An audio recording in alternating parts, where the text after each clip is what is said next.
दुर्दैवाने 9 वर्षाच्या काळात निधी केवळ खड्डे दुरुस्ती आणि तात्पुरती डागडुजी याकरता वापरला गेला आणि निधी खर्च करून देखील समस्येच्या मुळाशी न गेल्यामुळं त्यानुसार उपाययोजना न केल्याच्या गंभीर समस्या झालेल्या आहेत। पत्रकार मित्रांनो, तुम्हाला आश्चर्य वाटेल की निधी होता 2020-21 मध्ये अंदाजपत्रकातील तरतूद 151 कोटी, खर्च झाला फक्त 69 कोटी।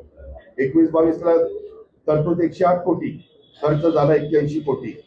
22-23 मध्ये 163 कोटी निधीची तरतूद, खर्च झाला 115 कोटी।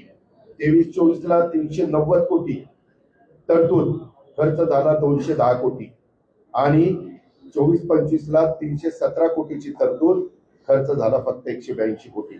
म्हणजे 1130 कोटीची तरतूद या 5 वर्षात असताना खर्च फक्त 858 कोटी झाला। म्हणजे जवळपास फक्त 55% पैसे खर्च झाले। म्हणजे पैसे असताना पण त्याच्यामध्ये प्रशासन कमी पडलं, त्याच्यामध्ये जे कुणी जरी मुदत संपली असली तरी जे तिथलं कारभार बघायचे ती कारभारी लोक तिथं कमी पडली। त्याच्यामुळे पुणेकरांना खड्ड्याला सामोरं जावं लागलं। अनेक पुणेकरांच्या मान मोडणारे सगळे खड्डे पालिकेने बुजवलेच नाही, खूप जणांना त्याचा त्रास सहन करावा लागला।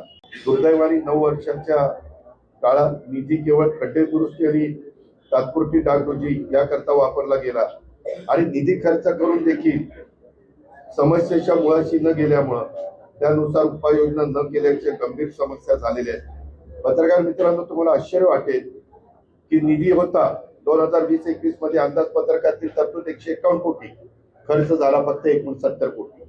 21-22 ला तरतूद 108 कोटी, खर्च झाला 81 कोटी।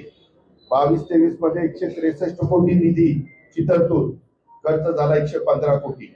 23-24 ला 390 कोटी तरतूद, खर्च झाला 210 कोटी आणि 24-25